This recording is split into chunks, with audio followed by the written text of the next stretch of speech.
And welcome to another Geek Jabber video.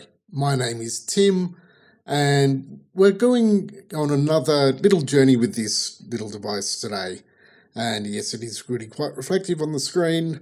So this is a Game Boy-like device that I found on Amazon that I covered in a recent video.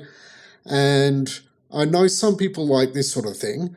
So what I'm going to do is start pulling it apart to actually see what's inside it, because I would actually like to see how this would compare to something that's a little bit more vintage. So I'm going to pull this little sucker open. We're going to see what's inside and see how well it goes. Now, because I'll be unscrewing through a camera lens, I might actually do a cut here and actually take all the batteries out and the screws out and all the other stuff. So you're not seeing me torture myself through a camera lens. So one moment please and I'll get to work. Okay, so this took a little bit of coaxing to get open. The screws were a little bit tight, but I managed to get into the thing. So first thing I noticed when I pulled it apart is this little sucker here. So this is the battery. It's a BL5C, and yeah, it's just a fairly standard looking battery, and of course it's not liking focusing that well.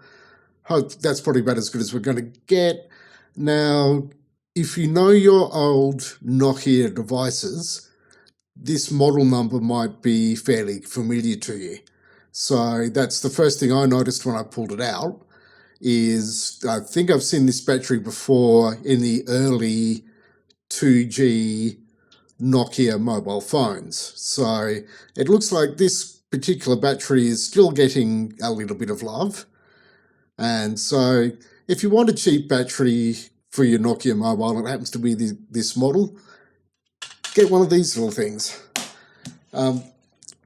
Anyway, time to pull this little baby open so you can actually see what's inside it.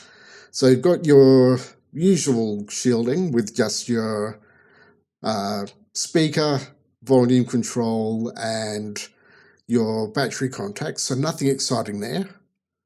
Pull it open and it's actually really simple.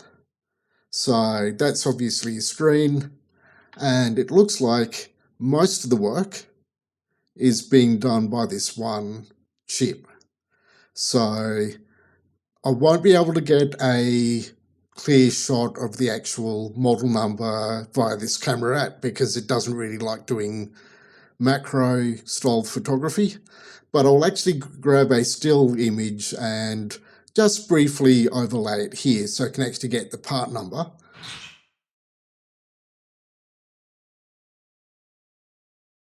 But that seems to be doing most of the actual work.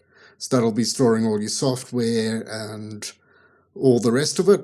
There's not really anything else on the actual circuit board itself, except you've got your power switch, your USB charger, and that is for your composite display, and your screen connector. So there's really not much to it at all. So yeah, it's actually a really simple device. I'm actually fairly impressed with just how minimalist this actually is. I don't know what's under that big black blob, and I'm not really going to pop it off to have a look because I'd rather keep this rather intact. But yeah, it's really quite a simple layout. I was actually expecting a little bit more to this. And of course down here, these are just the pads for your controls. The actual controls are just very similar to what you got with the original Game Boy. So if you've ever pulled a Game Boy open before, that's your similar design there. So yeah, really very primitive and simple, which is not necessarily a bad thing. But anyway, I just thought I'd wrap this up here just so that you can get an idea of what a modern Game Boy recreation looks like. So if you want to support the channel, links in the description. You know what to do with that sub button. You know what to do with that like and dislike button. And if you want to see our Discord and website, again, links in the description. And I will see everyone in the next video.